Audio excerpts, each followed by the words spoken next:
Hello students, कल हम second chapter के रेशम का उपयोग हम पढ़ चुके थे। क्या होता है, वस्त्र बनाने में रेशम का उपयोग किया जाता है और पैरासूट व बुलेट प्रूफ जैकेट बनाने में भी रेशम का उपयोग किया जाता है। अब देखो आगे आता है हमारा ऊन। ऊन एक बुनाई के योग्य तंतु है जो भेड़ों तथा कुछ जंतुओं से प्राप्त होता है। इनमें कश्मीरी ऊन कश्मीरी बकरी से, मोहेर ऊन बकरी से, कैव्यूट ऊन मास्क बैल से, अल्पाका व ऊंट परिवार से तथा अंगोरा ऊन अंगोरा बकरी से प्राप्त होती है। सामान्यतः बाजार में प्राप्त होने वाली ऊन भेड़ से प्राप्त होती है। किससे प्राप्त होती है? भेड़ से। अंगोरा ऊन जम्मू और कश्मीर जैसे पहाड़ी क्षेत्रों में पाए जाने वाली अंगोरा बकरी से प्राप्त होती है। ये जो अंगोरा बकरी दिखाई दे रही है, इससे ये बकरियां पहाड़ी क्षेत्रों में पाई जाती है, जैसे कि जम्मू और कश्मीर में। ऊंट तथा पहाड़ी सांड के शरीर पर स्थित बालों से भी ऊन बनाई जाती है। लामा तथा अल्पाका जो कि दक्षिण अमेरिका में पाए जाते हैं, से भी ऊन प्राप्त होती है। मेरिनो भेड़ से पाए जाने वाली मेरिनो ऊन सर्वोत्तम गुणवत्ता की होती है। यानी कि मेरिनो भेड़ से जो ऊन प्राप्त होती है हमें, वे सर्वोत्तम गुणवत्ता वाली होती है। नेक्स्ट हमारा आता है कि भेड़ों का पालन व प्रजनन कैसे किया जाता है।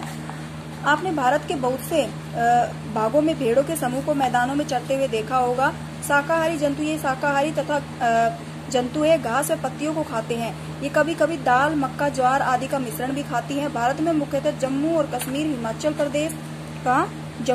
हिमाचल प्रदेश, उत्तराखंड, अरुणाचल प्रदेश और सिक्किम में पाली जाती है। क्या? भेड़ें पाली जाती है।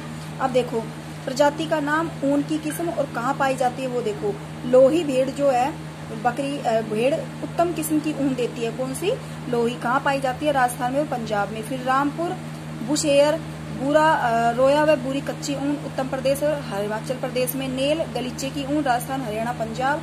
बाखरवाल, साल की ऊन जम्मू और कश्मीर। मारवाड़ी, खुरदरी ऊन गुजरात में। पटनावड़ी, होजरी एती ऊन ये कहाँ? गुजरात में। तो अलग अलग प्रकार की ऊनों से अलग अलग प्रकार के सामान बनाए जाते हैं।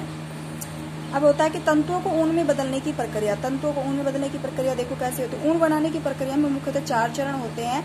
सर्वप्रथम बालों की कटाई, उसके बाद वर्गीकरण और छटाई, धागा बनाना तथा अंत में कपड़ा बनाया जाता है।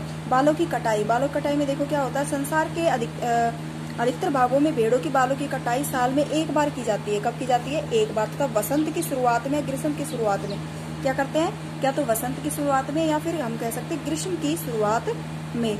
उत्तम गुणवत्ता की ऊन भेड़ों के कंधों तथा उनके पृष्ठ भागों में पाई जाती है। क्या तो कंधों पे, क्या पृष्ठ, पीठ जिसे हम बोल सकते हैं। इस कटाई से भेड़ को कोई हानि नहीं पहुंचती।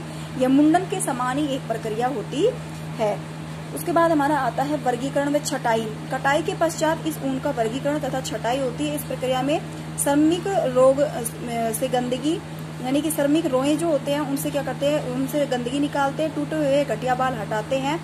ऊन के केवल उनकी मजबूती से ही नहीं अपितु इनकी चौड़ाई, व्यास, लंबाई, बुनाई तथा रंग आधार पर भी इनको वर्गीकृत किया जाता है।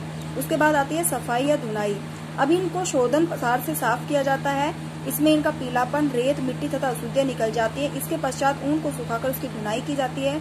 धुनाई की क्रिया में ऊन को रोलर से गुजारते हैं। इस रोलर में बारीक तार के दांत होते हैं। दांत तंतुओं को अलग करके उन्हें एक चपटी या जालीदार चादर के रूप में परिवर्तित कर देते हैं। फिर इस चादर को एक रस्सीनुमा संरचना में परिवर्तित कर दिया जाता है, जिसे तंतुपुंज कहा जाता है। क्या कहा जाता है? तंतुपुंज कहा जाता है। उसके बाद होता है धागा बनाना। बुनाई के पश्चात धागा बनाया जाता है। बनाया गया धागा तंतुओं की लंबाई पर निर्भर करता है। धुने हुए तंतु धागा बनाने में प्रयुक्त होते हैं। धागों को ऊन व गोले के रूप में लपेट दिया जाता है।